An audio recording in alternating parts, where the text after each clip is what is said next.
Քանի որ հարցերի ժամանակ իմ հերթը չասավ, ես նախ Տիկին Հակոբյան ուզում եմ ձեզ արձագանքել, որ միայն հիմնական աղբյուրը դա մեքենաները չեն, բայց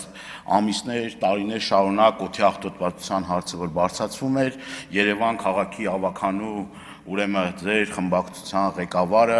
այսպես կամհարական ստատուսներով բանով հանդես է գա եւ ոչ միայն ինքը հիմա արդեն սկսել եք մտածել օդի մասին, լավ է որ սկսել եք մտածել, բայց որ ավելի շուտ մտածեիք դրա մասին ավելի լավ կլիներ, տևական ժամանակ դրա մասին խոսել ենք, ինձ թվում է առիթը կընձեռնվի համապարփակ այս թեմայի մասին խոսել, բայց լավ է որ արդեն տեղ է հասել, դա շատ ողջունել է։ Հիմա պարոն Պապյան, երկու հարց ունեմ։ Առաջին հարցս դա վերաբերվում է 90 օրա սահմանափակումների հետ կապված։ Ինչ նորություններ կան այս մասով, խնդրում եմ ձեր եզրափակիչ ելույթի ժամանակ ասեք, որովհետև հազարավոր մեր հայրենակիցներ անհամբեր սպասում են, թե ինչ նորություններ կա դրա հետ կապված եւ ինչ հանգրվանի եք ասել բանակցությունների արդյունքում էլեկտրոմոբիլների հետ կապված էլի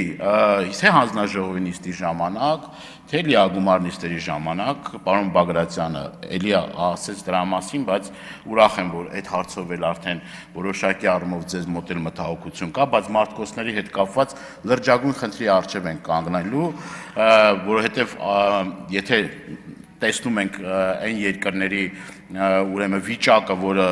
մեզնից ավելի տարիներ առաջ են այս խնդրի առջև բախվել, լավ կլինի, որ օր առաջ այս խնդրի մասին մտածենք, բայց ինձ ուրիշ հարց է հետաքրքիր, ես ուզում եմ,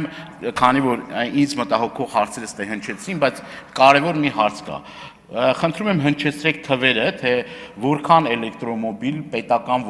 ոլորտի աշխատողների, այսինքն պետությունը ինչքան էլեկտրոմոբիլ է գնել իր կարիքների համար, ծառայողական մեքենաները, ինչ կա այս հարցով, արդյոք ունեք հաշվարկներ, թե արդյոք ունեք հաշվարկներ, թե